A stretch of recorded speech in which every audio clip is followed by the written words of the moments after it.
Welcome to Volume 70. In this special edition, I am joined by an exclusive special guest, Kallen from Slapped Ham. On the Slapped Ham channel, you will find the very best creepy and downright scary list videos. The unexplained, scary photos, paranormal mysteries, monsters, cryptids, time travelers, and ghost photos. Please head over to his channel after this video, and please show him some love and subscribe. He has hundreds of incredibly eerie videos that are sure to give you the chills.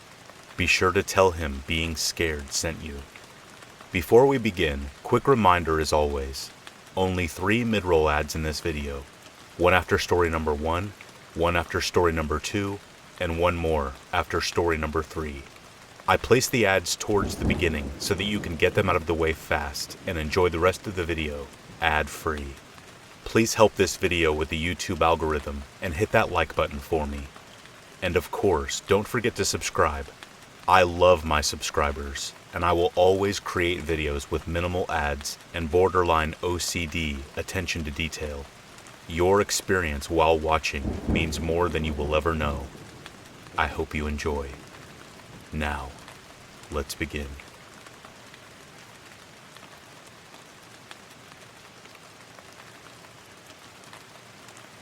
Something very creepy happened to me on Christmas. I had celebrated the holiday that morning with my family and went to see my parents. On Christmas night, I had to go into work to finish a proposal I was working on for a new potential client. I obviously didn't want to go into work, but it had to be finalized. My work is in a building downtown that's fairly close to a few nightclubs and bars. My office is on the 23rd floor, and in my position I do have an office, but most of this floor is filled up with cubicles in the middle. My workspace is in the far corner next to my boss's office, so to get to my office I have to walk by all the cubicles. I didn't get there late, probably around 8 or 9, but there was nobody else there. This was my second time going in alone, and it was all peaceful. If I let my imagination run wild, however, I would get spooked easily. As I walked the path next to the cubicles, I was reminded of what I was missing at home while looking at all the Christmas lights strung up, decorating people's workspaces. The room lights weren't on, but it was lit up enough by all the fairy lights. I reached my office and unlocked it. I went inside but didn't close the door. My computer and desk faced away from my door, so I couldn't see anyone that approached my office on work days through the huge glass window that I had. I found this annoying as I never knew who was knocking until I got up and opened the door. I sat down and began working as quickly as possible so I could get back home. After a while, I'd say about an hour into it, I heard the main entrance door close. I didn't hear it open, but when it closed, it made a noise that was unmistakable. I wasn't spooked at this point, just curious as to who else was unlucky enough to have to come in and finish something off. I got up from my desk and walked out onto the floor. I looked around but didn't see anyone. I said loudly, "Hello?" Nobody responded. At this moment I got paranoid and freaked out because I definitely heard the main entrance door close. Somebody was either here and then left, or was still here and not responding to me. I was just about to turn around and get back to work when I saw a head sticking out of one of the cubicles on the opposite side of the floor, just looking at me. I could see that it was a man, but couldn't make out any details of his face. I thought he must be messing with me, so I shouted over to him, "What a time to have to come in, eh?" Hoping whoever it was would stand up and laugh, but they didn't. He didn't move. I wasn't sure what to do next, so I felt through my pockets for my keys. I started walking down the path towards the entrance door, the whole time watching this bizarre man. As I was walking, he just watched. I looked over at the entrance door for a second. He was gone. After seeing this, I thought he could be moving over to me, so I jogged the rest of the way to the door and went through it. I jogged over to the elevator and hit the button as fast as I could. I turned around quickly and the door closed as it made the same noise as it did before. The elevator door thankfully opened immediately and I went inside and hit the first floor button. The door closed and I didn't see the guy come out. I drove home and told my wife what had happened. I had to call my boss and tell him as well, so I had a reason for not finishing my proposal that night. He was understanding, and I went back in 2 days later with everyone else. I never found out who that guy was or what that was all about.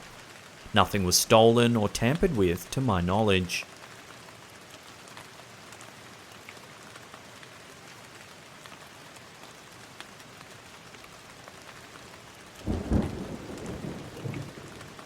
At 19, I moved out for the first time with an old friend, Nathan.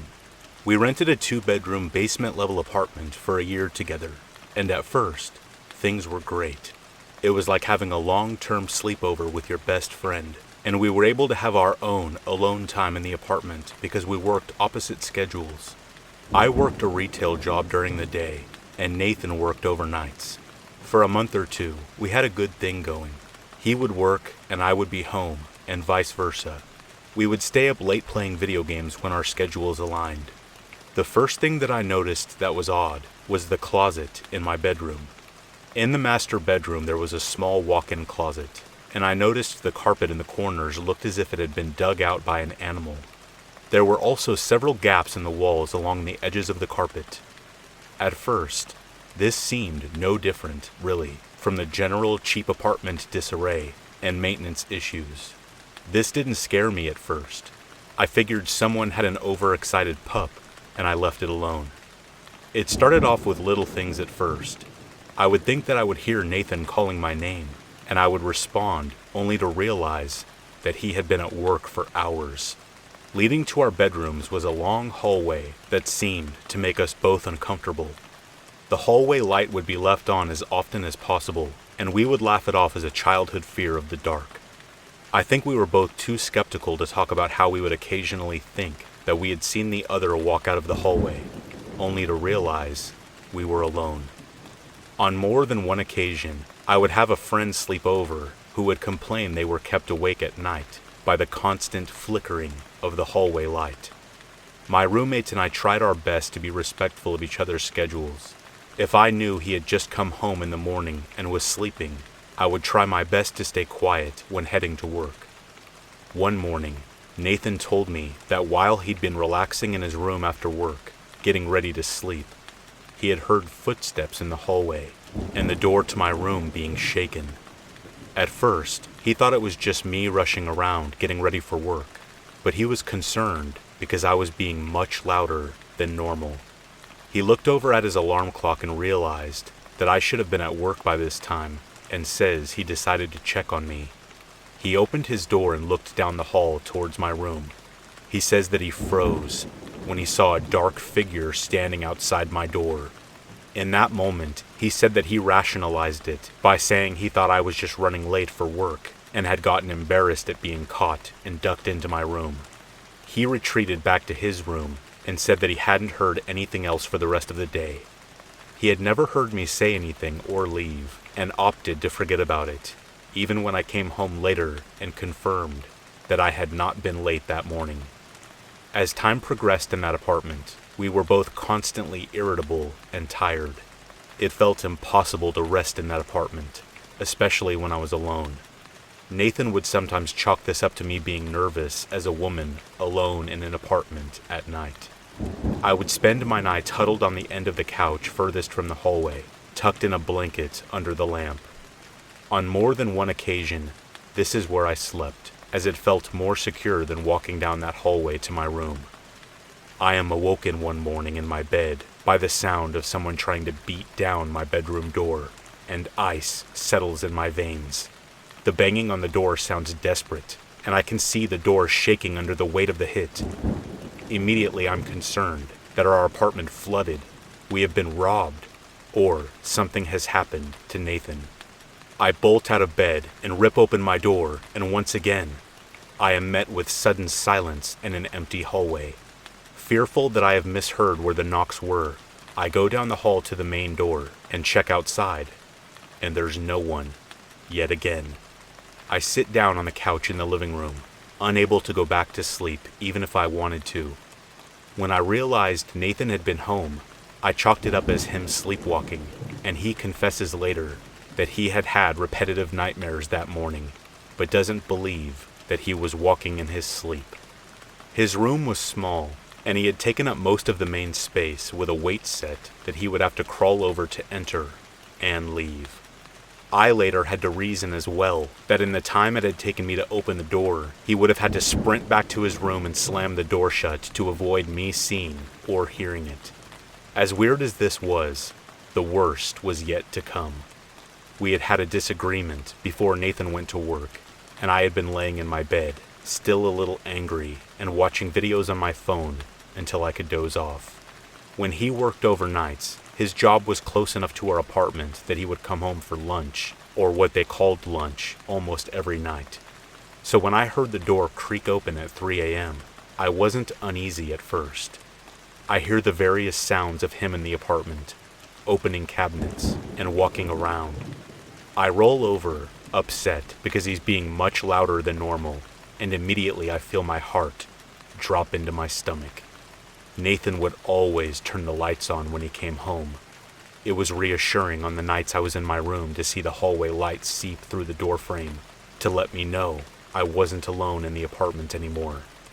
But this night, when I rolled over, there was no reassuring light coming from underneath the closed door. It was pitch black.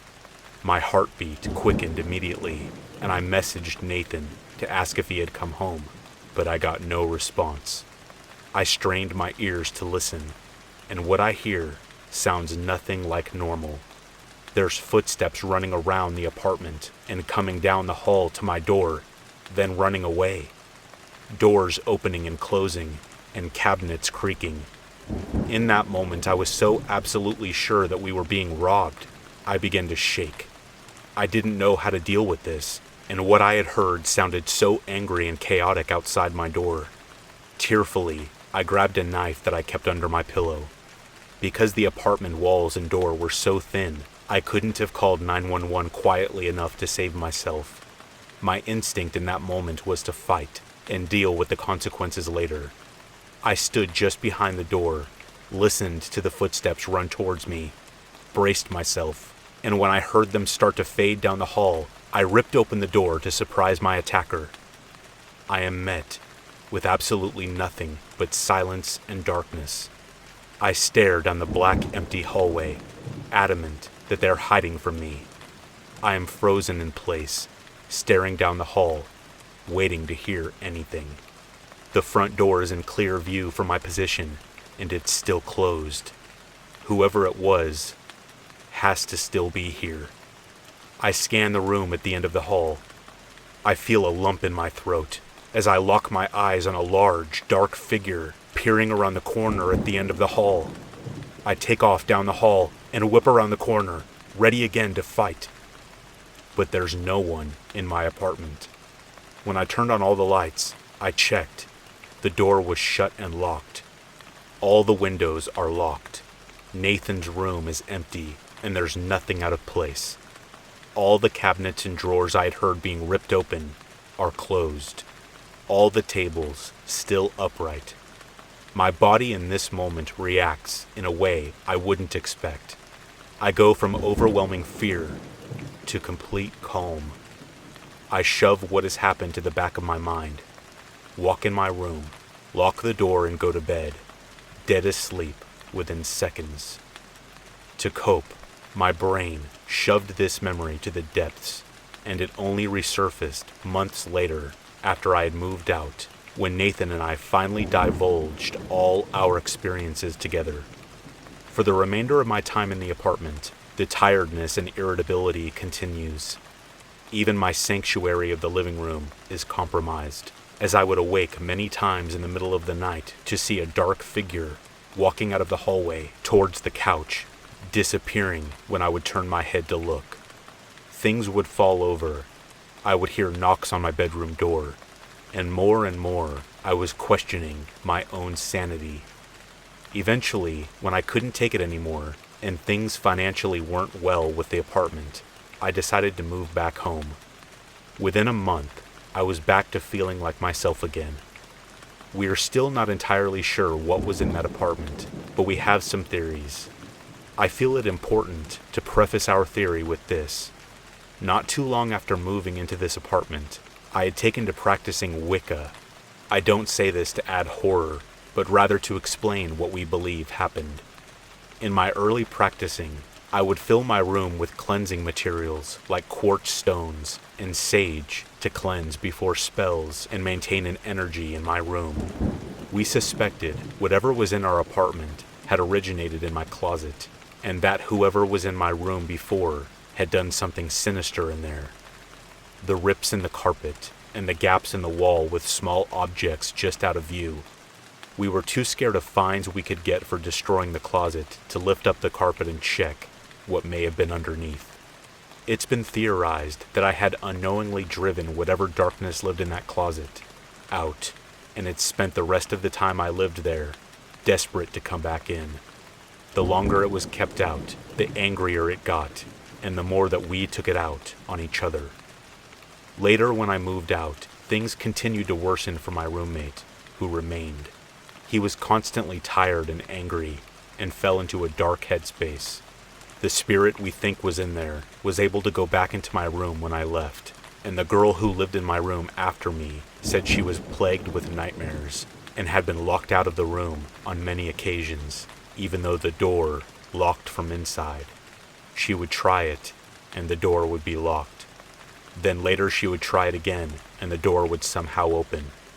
Nathan would send me videos of doors opening in the apartment on their own, and the TV suddenly showing black and white cable static in the middle of DVDs and YouTube videos. My roommate was able to move out of the apartment a while ago, and we have both been doing better. Slowly as time went on, we have shared a lot of our experiences that we had in that apartment with each other, and we are both glad that we came out of it okay. It made quite the believer out of my roommate as well, who remained reluctant to acknowledge it until his final few months there. Apartments are funny places. You never really know how many people have lived their lives in that exact same space, what they may have left behind or done in the room where you lay your head at night. Maybe there was something in that apartment, something left over from whoever came before. Or maybe it can all be chalked up to late nights, bad dreams, and miscommunication. In the end, what you choose to believe is up to you.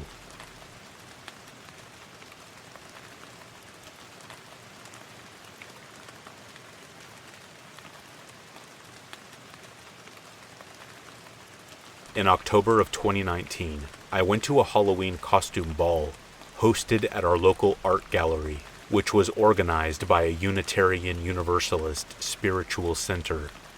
It was a typical party, but had a few ceremonial attributes to celebrate Samhain. I dressed up as the Red Death from the Phantom of the Opera, and basically went alone, thus waiting for a friend who did eventually come to meet up with me later in the night. Before that, I have had the most bizarre experience. Bizarre, as in I was unable to imagine a clear explanation behind this certain circumstance. I still can't think of one to this day. So, after dancing to the music and sipping a couple of drinks, I was interested enough to purchase a photographic aura reading from this lady at a little booth. I sat down, and she instructed me to take off my skull mask and firmly lie my palms on a flat silver machine linked to her laptop. I was then instructed to look into the camera, and after a few minutes, my image appeared on the screen with a mix of transparent colors along with various measuring charts. I was further intrigued and listened to the lady's explanations concerning chakras and the like. As I was trying to pay attention to her, something in my peripheral vision distracted me a bit. I decided to look directly ahead, and to my surprise, a group of 4 sitting at a table were staring and smiling at me. 3 men and a woman. If their expressions weren't friendly, they were incredibly creepy. They never even blinked. I was a bit weirded out, especially since I was wearing my skull mask. I didn't even think to wave back a hello, so I just ignored them and listened further to the lady's interesting lecture, helping me examine my aura. At the same time, I couldn't help but feel being stared down from the distance. I looked ahead again, and it was the same group, staring at me, smiling. They kept their gaze without signaling me to walk over or anything. I knew I wasn't hallucinating because I blinked and the group was still there, not making a single move. To be honest, I swear, I have never met this group before. I had no idea who any of them were, so I really have no idea why they would be staring at me like they were. While not making a big deal, the lady finished up what she wanted to teach me. I paid her and just got up to go to the restroom. I did my best to brush off that strange experience as nothing.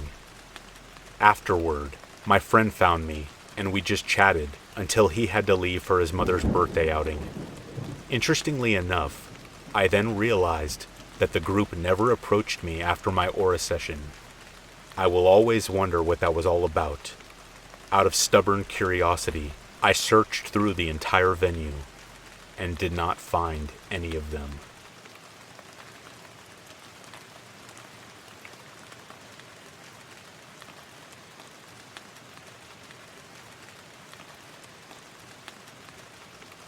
So this happened to me on Thursday, April 25th, and I still can't shake off how terrifying and strange it was. So I was home alone, getting ready for my 12 o'clock college class that morning, and I opened my blinds to let some natural light in. I glanced out my window to see a man in his mid-30s wearing a baseball cap, roaming around my property with his hands on his hips, walking with a lot of weird confidence. Our yard is kind of like a cliff, and it looks over onto our 5 acres of property down below. I live in the PNW, so it's a pretty scenic view. I was really confused and thought maybe it was a worker that my mom had hired for our renovations on the house, admiring the view. I'm a little bit uncomfortable at this point, cause the dude walks to the side of my house, out of sight. I head upstairs to see him now roaming around my front yard and my driveway, looking at things, checking out my house, etc. He still hasn't seen me at this point. I call my dad and ask him if we had hired anyone to come by the house, and he says not that he knows of, and tells me that he's going to call my mom and ask her, and then call me back. I'm waiting for the cop when I notice this strange dude's car. It's a white Honda with no license plates, just parked parallel to my front door. The dude still hasn't seen me, and he's still wandering around. So I take this as an opportunity to remember that we have a security system, and I armed it so that if he did try to break in, it would immediately alert the police. If this was some sort of professional or worker, he would have rang my doorbell or knocked at least once. He did neither. Just then, I get a call back from my dad saying neither him or my mom hired anyone to come by today, and that I need to call our local police station immediately. I went back downstairs after making sure to lock every door and window upstairs and called my city's police station. I explained to a woman on the other end what is happening, and she decides that she's not going to send an officer out, and instead gives me a number to call their emergency dispatch line and told me to talk to them. I call the number she gave me, and immediately I get an automated message saying, "Thank you for calling the non-emergency hotline. Nobody is available to take your call right now. If this is an emergency, please hang up and dial 911. At this point, I'm really irritated, because 15 minutes has passed, and this weird dude is still lurking around my house while I'm home alone, and apparently, that wasn't enough to warrant an emergency to the lady I called at my local police department. I hung up and decided to call 911. After getting in touch with the 911 operator, I was asked a series of questions about his appearance before they would even alert officers near me to start heading towards my house. The whole thing seemed really weird. Nobody was in a hurry to have officers come up to my place when I was a younger girl home alone with a strange dude. I asked the officer if I could stay on the line with her when she finally, after what seemed like forever, alerted police to come to where I was. She agreed, and I went back upstairs to check on the weird guy, and he is now sitting in his unplated Honda, either listening to a radio show extremely loud or on a phone call with someone through his car. It was a very prominent, loud, male voice coming from his car. Then, all of a sudden, I hear the tone you hear when someone hangs up on you, and the operator was no longer on the line. I was really confused when my thoughts were interrupted by an unrecognized phone number calling me. I assumed it was the operator calling me back, so I picked it up. Instead, I was greeted by really creepy, heavy breathing. I am not sure who it was, but it really freaked me out. I hung up immediately and dialed back 911. I had been pretty calm up to this point, but that phone call put me in panic mode. I got on the phone with another operator who already knew my situation and address before I could even explain it to her. She said the cops were on their way. 20 minutes had passed at this point. The dude is still here, in his car, and the cops aren't. Keep in mind, I live in a smaller town, so there is no reason why it took the cops as long as it did to come down. Finally, this dude is leaving my driveway right as the cops pull in, and they stop him and ask him a few questions.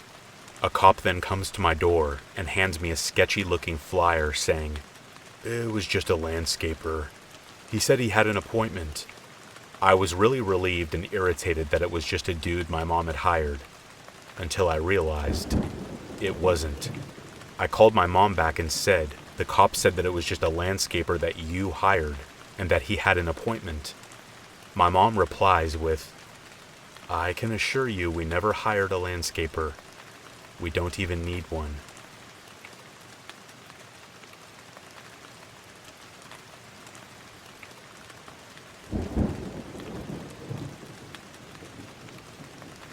This happened when I was 13.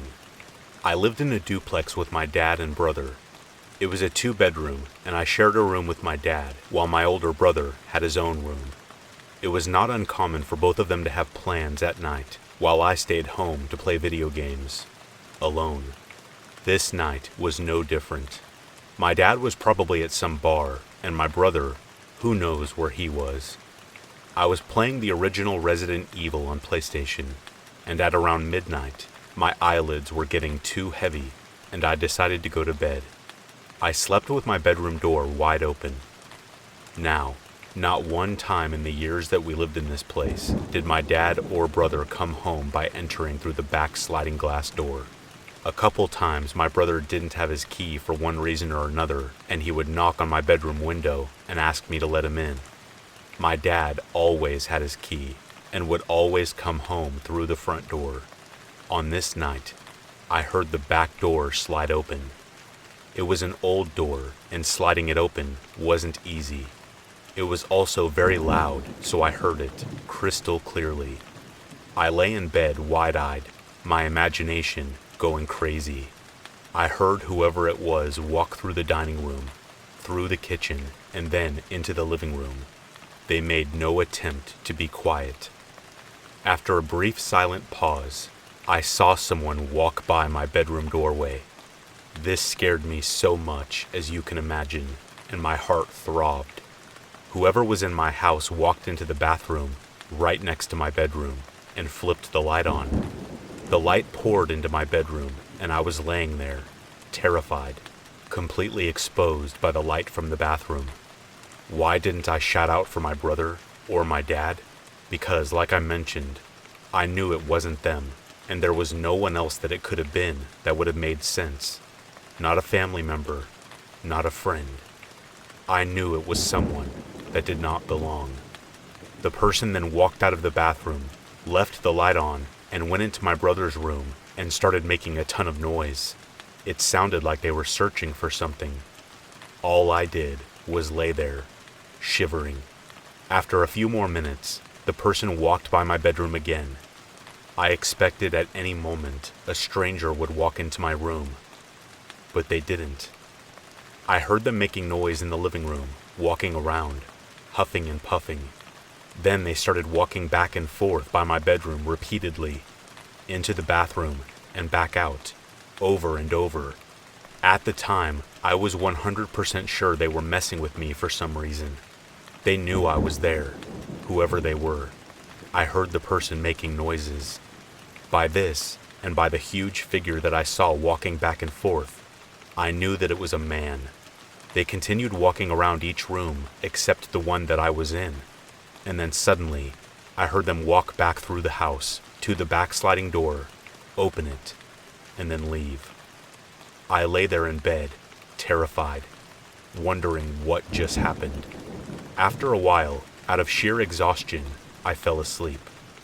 In the morning, I found that my dad and brother were both home. I have asked both of them dozens of times, and they both promise it was not them. Plus, again, why would they go through the back door and then leave again through the back door? This was 21 years ago, and I will never know who it was, or why they were there. Nothing was missing either.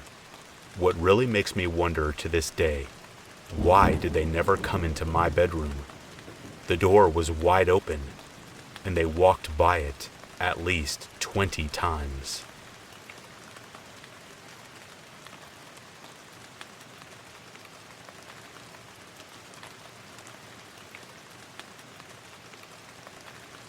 So this happened about 10 years ago in Manitou Springs, Colorado. I was living in a friend's trailer on her couch, and there was very limited space, and I was looking for a place of my own. I ran into this guy that lived a few trailers down from her, and he was telling me that he was looking to rent out part of his trailer. So I went over to take a look. This guy seemed really off, in a creepy sort of way, but at the time, I was really desperate to give my friend her living room couch back and get out of there, so I was willing to go pretty much anywhere. When I went over there, he told me he would rent out a small space inside of this ridiculously small trailer, or he was also willing to rent out a small cubby that he had underneath his trailer that he also showed to me. It looked like about a 10 by 10 crawl space under his trailer. That alone should have been the red flag that made me turn him down flat. But like I said, I was desperate, and that red flag was one of many to come.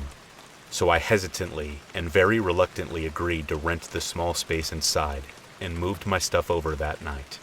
Almost immediately, he started going on about a curfew that I would have to abide by if I was to live there, and a bunch of other nonsense that I wasn't about to sit and listen to. So I left. When I came back, I found him sprawled out on his front porch mumbling about how he had just taken a bunch of pills and he was holding onto a half-empty bottle of booze. I had to step over him to get in the door as he began screaming about how I hadn't minded his warning about my new curfew. At this point, I flat out told him that if I was going to be paying him money to stay there, I would be coming and going as I pleased, since I was an adult, not a child, and certainly not his child. To this, he reacted by having quite the outburst of rage, at which point I was sure that this was not going to work. He then gets up and starts flinging my stuff out onto the street, and this is all happening at like 2 a.m. So I gather what belongings are still left in his house and take them outside with me while I continue to gather what he had already thrown out and go begging my friend to let me come back into her trailer. And she let me, but that is not where this bizarre story ends. A few days later after this happened, I see a young girl at his house, and they are both getting drunk, and I didn't think much of it. But about a week after that, once I had found another place to stay, my friend that lived in that trailer park called me panicking, asking if I was okay. After I got her to calm down some and assured her that I was fine, I asked what made her even ask to begin with. She tells me that they had just pulled a human body from the little cubby under that guy's trailer that had been there for several days. She told me that the guy that lived there had been arrested for trying to rob a convenience store with a machete, and the girl's body he had stashed under his trailer had begun to smell, so the landlord called the police. The young girl that I had seen him drinking with just a few days before, her hand was found wrapped in a quilt under his trailer. All that was running through my mind as she was telling me all of this was that that would have been me had I not left when I did. I did not step foot in that trailer park again. Even going anywhere near it gave me the creeps so bad. And as badly as I felt for that young girl, I was still very thankful that I walked away from there with my life.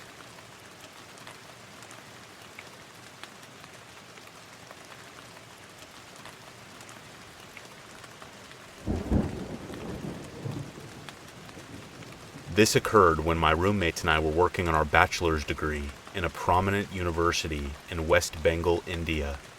We would live in the university boarding houses for students, or hostels as we call them here. The hostel buildings were divided into boys and girls blocks, and we lived in the girls block. After our semester final exams ended in December 2016, before we left for our homes for the holidays, we decided to stay back for the huge fair that would take place in the town near our university. This fair would attract people from all over the country and abroad, with shops full of traditional arts and crafts and massive thrift stores. This fair would go on for 6 to 8 days at a stretch, starting from the 22nd of December every year. So the tiny college town we lived in would be full of all kinds of people. Our university would take extra precautions against strange people entering the university campus. We would have extra barricades around the girls' hostels, and so on. But people would always roam around the campus, enjoying its beauty, despite the rules. So my roommate stayed back for 2 days before she left for home and enjoyed the fair with me.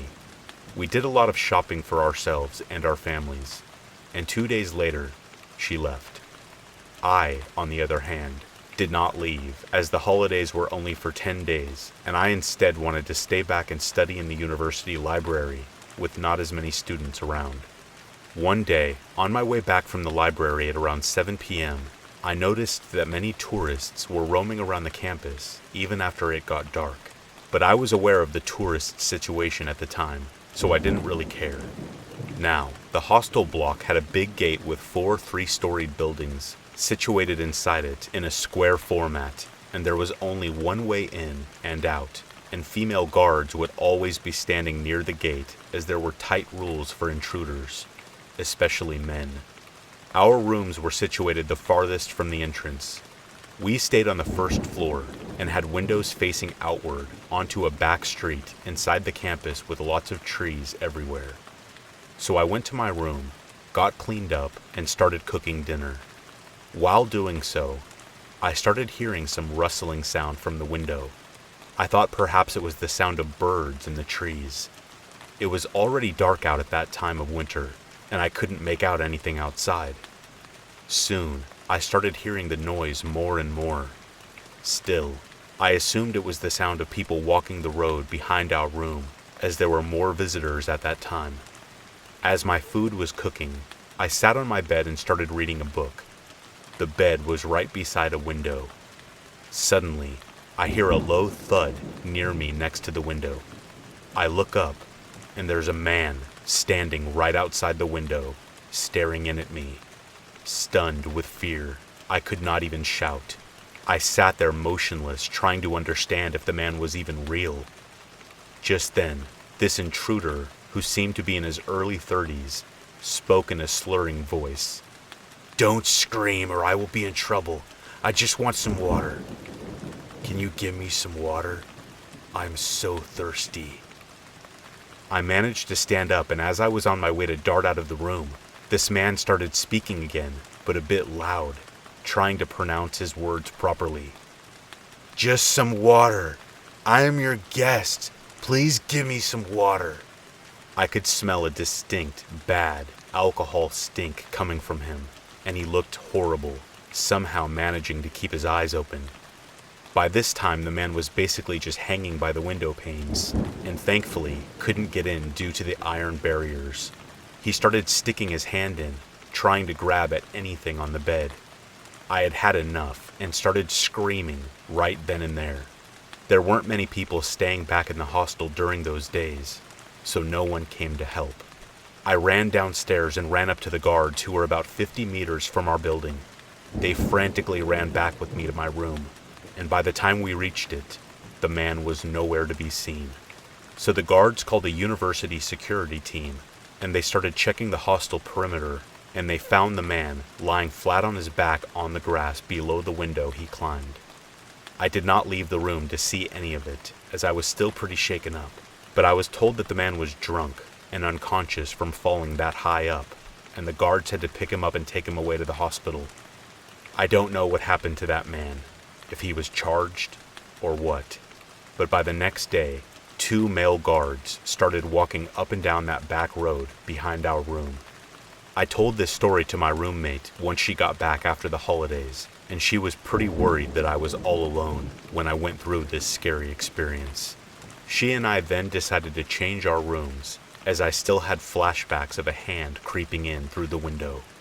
It also made me realize how we are never really safe, despite how secure we feel in our surroundings.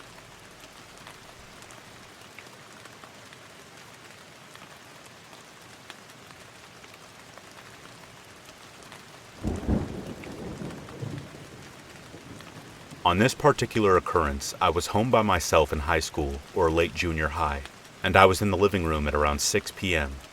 I have ADD, so I was reading and had the TV on and had both of our dogs in the living room with me. I made a habit of using all these different stimuli and shutting all the doors inside the house when I'm home alone because it eases my anxiety. The kitchen in my house is behind the living room, and when you're sitting on the couch facing our TV, you have to turn all the way around to see only the entrance to the kitchen as well as the back door. You can't see inside of the kitchen from the living room hardly at all. So I was sitting and reading, and all of a sudden I heard creaking from the floorboards in our kitchen, which always happens when someone is walking or moving around in the kitchen.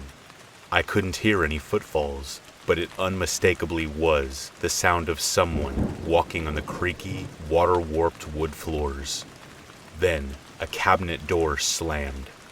My dad always slams cabinet doors, so I thought maybe he had come home from work early, and I just didn't know.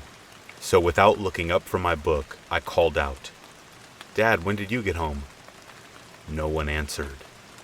A few seconds later, a couple more cabinet doors slammed. So I turned around on the couch to see the entrance to the kitchen and called out for my dad again.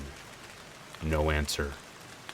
Then I hear repeated slamming of the cabinet doors, over and over, extremely loud. They start to slam faster and faster, louder and louder. My pulse picked up, and I could feel my heart beating in my ears. Suddenly the dogs stand up in the living room and face the kitchen and start barking. I can see the hair along their spines raise up, and despite the menacing nature of their growls, they looked scared. I started to panic, and I quickly moved to the carpet to sit behind them in the living room, hoping they would protect me, I guess. I was facing the kitchen, my arms wrapped around both of my dogs' growling bodies.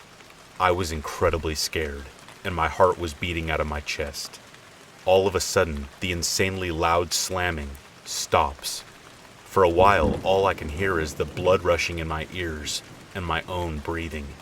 Then, I hear that same familiar creaking coming from the kitchen, the sound of something shifting its weight or walking in the kitchen. I was paralyzed with fear, unblinkingly staring as the source of the sound came closer and closer to exiting the kitchen and entering my view. As the situation became quieter and more tense, the dogs suddenly stopped growling and started whimpering. They were shaking violently, and their hair was raised all over. At this point, I'm essentially having a heart attack and preparing myself for the absolute worst. Then, suddenly, my mom walks into the house through the door closest to the kitchen, arriving home from the grocery store. Everything stops.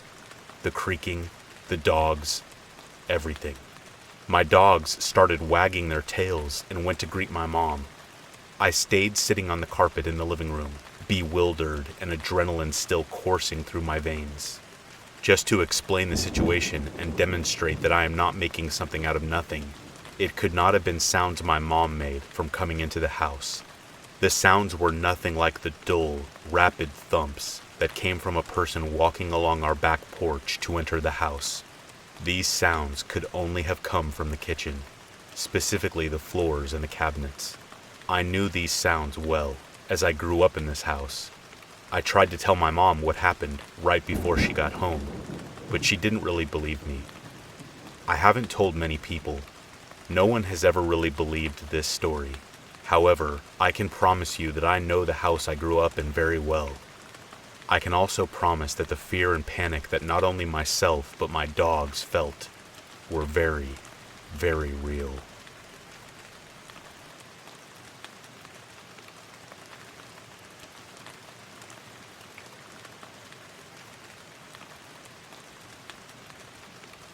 I still don't know what exactly happened or why.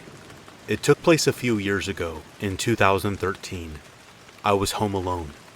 Although my parents went out often, and I usually stayed home by myself and played video games, I never really felt alone.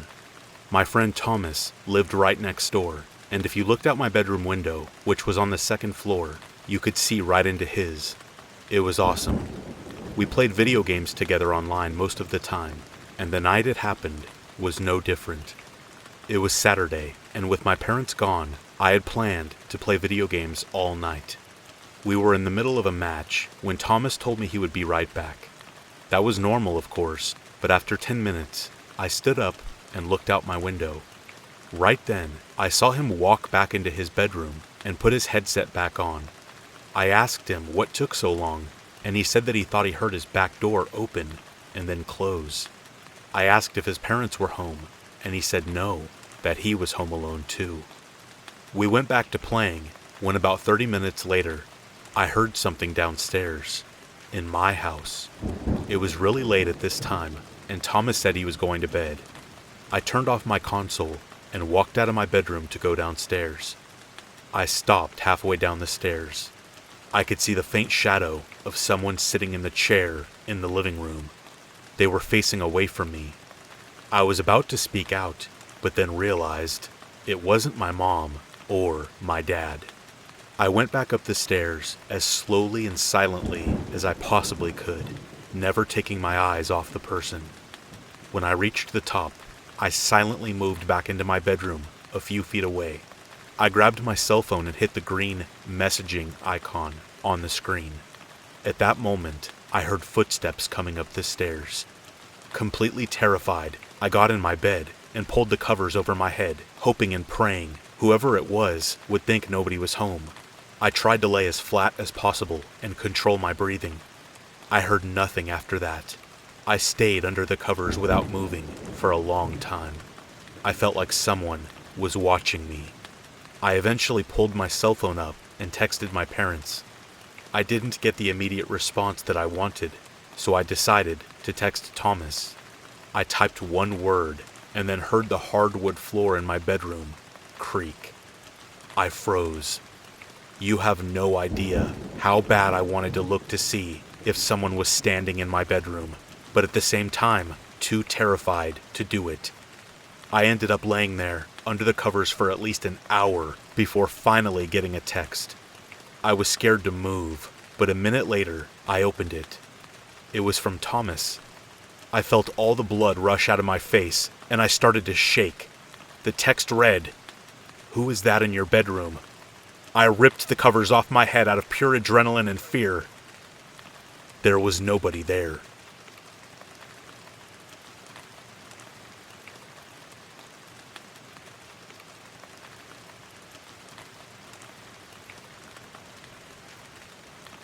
This is truly the scariest, most horrible thing that has ever happened to me. I have never been so petrified in my life. To this day, I still do not know who this man was, what he was trying to do, or if he still is where I saw him.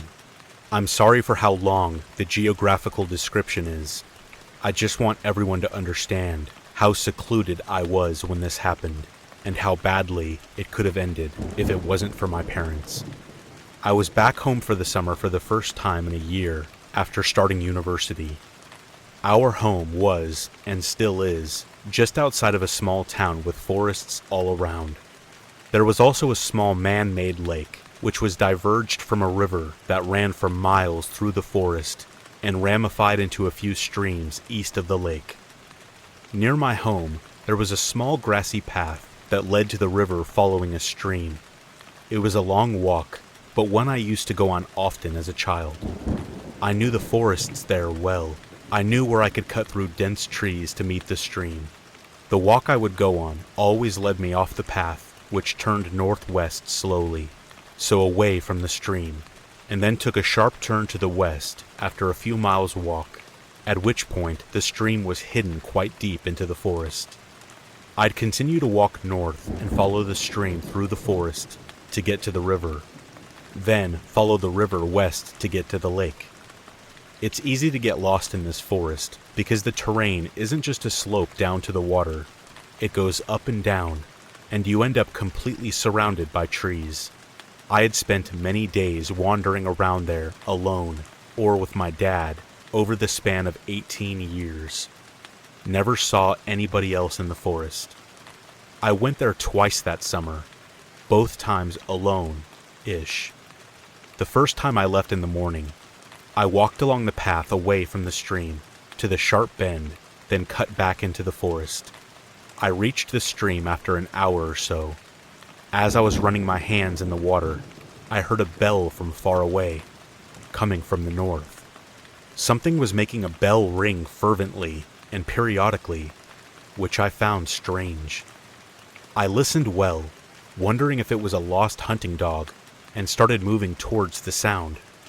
I realized it couldn't have been an animal. I could tell the bell was too heavy because of how clear the sound was to be on a collar.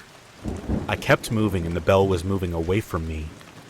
It stopped completely after 5 minutes. The stream wasn't big enough or strong enough to carry a bell that could have been enclosed in a tin or something, and the river was too far. Still, I thought of everything, but nothing explained the sound, apart from one obvious thing, which I just didn't feel comfortable with for some reason. I knew it had to have been a person. I stopped thinking about it and just walked on normally, until I found a badger, a dead one. The sound of the bell had been following the stream, and so had I. So, the badger was put there while I was walking that way, I suppose. I don't know, really. Nothing else happened that day. 1 week later, I went back for the second time that summer, and the last time ever. I left home at around 6 p.m. I made it to the stream and then walked to the river in an hour, then decided to go back the way I came because it was getting late and it was raining quite heavily. The sun set at around 9 p.m. I was walking as fast as I could. The sound of the rain in the trees was surreal and loud. I was somewhat trotting with my head down for a while, through the clearest and most open part of the forest, when I bumped into something heavy. The smell was sickly. It was the decomposing body of the badger, just swinging from a tree. I started gagging. At first, I just stared at it, slightly gobsmacked. Then, I started fidgeting violently. I was soaking from the rain. My senses became confused. It felt like a bucket of ice-cold water had been thrown over me when I realized that I had walked the same way to get to the river. So someone had strung up the body after I had passed it on the way there. Someone knew I would see it. So, was someone watching me and running around the forest? Were the faint sounds of branches breaking around me not animals? I looked around and started jogging. I was half running, half walking away from the stream, back towards the path for a while, when I heard the bell again. I proceeded to call my dad while running. I told him to meet me on the path where it sharply turns west. It was the closest part of the path to me, and to go as fast as he could, because someone was in the forest with me. I can't explain the feeling I had. It was like I just crapped out my intestines and stomach. I literally felt the hairs on my neck raise, despite being soaked. It was dark. I jogged as fast as I could. I was panicking because the path was still a bit far away, just too far to feel safe. It was still raining. Every single sound was muffled. I felt like everything was further away than ever before. The bell went on for a way longer than the last time, on and off. I felt like it was surrounding me at one point. The fear combined with my compromised hearing and the fact that I couldn't flipping breathe properly was making me slightly lose my sense of direction. I was automatically heading southwest, but I wasn't really sure what I was even doing.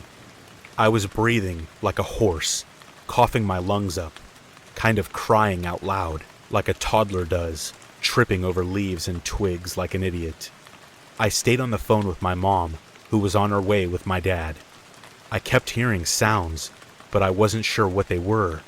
My mom was screaming on the phone at the same time that they were on the path, that I needed to run, that my dad had gotten out and was heading east from the path bend.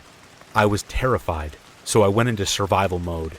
I was doing the half-running, half-speed walking thing again, because I was out of breath. Then, I heard branches break. Clear footsteps for the first time from down in the forest, and the bell ringing louder. I didn't want to, but I looked over my shoulder. That's when I saw what was in the forest with me. A tall figure, creeping in my direction at the very end of the clearing, ringing this bell slowly in front of his stomach. I could tell he was staring straight at me. Now I don't know if I had a hidden secret sprinting ability or instinctual adrenaline-induced superhuman powers, but when I tell you I ran for my life, I didn't look back once. I screamed as much as I could. I lied. "I'm on the phone with the police. They are on the path. Dad, I can see you. I'm here." I wanted to yell, "Dad, please, where are you?" But I kept that to myself. I felt like something awful was going to happen. I felt like the man was right behind me. I kept telling myself not to look back. I was gasping and wheezing, crying so hard, and screaming for my dad. I felt shivers on my neck. And then, switched off. I just ran. I even dropped my bag and only realized I didn't have it anymore when I was in the car. I felt like my phone was my only way home. Things no longer felt real. It was like my legs were moving by themselves. I didn't know if the man was still following me. I could only hear my heart beating in my ears and the bell. I finally heard my dad shout my name, and I knew he was coming my way and that he could see me because of the intonation of his voice. I pretty much lunged myself at him when we got to each other. My dad heard the bell too. My mom could hear it on the phone. She was waiting with the car ready to leave, fast. We went directly to the police station, and I got medical attention soon after. My dad burst into tears in the car, said he could hear the bell, and thought he wouldn't be able to see me. Asked what if I didn't have my phone? What if he hadn't picked me up? They were almost as terrified as me, because they witnessed everything through the call. They could hear me trying to run, and they could hear the danger. They just couldn't see it. The police couldn't really do much.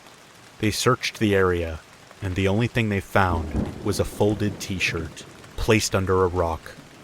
I didn't really question that at the time, and my bag was not recovered. They said it was probably some homeless man living in the forest, but failed to realize what could have happened if my dad didn't know that part of the forest like I did and where to find me. I'm not blaming anyone. The entire thing was my fault. There are just so many what-ifs. I want to believe it was just someone who decided to live in the woods and hunt or something. Maybe they were a bit mentally unstable and they felt angry that I came into their territory. But what if it was more insidious? The way he moved towards me was abnormal. It was perverse because of how slowly he was ringing the bell.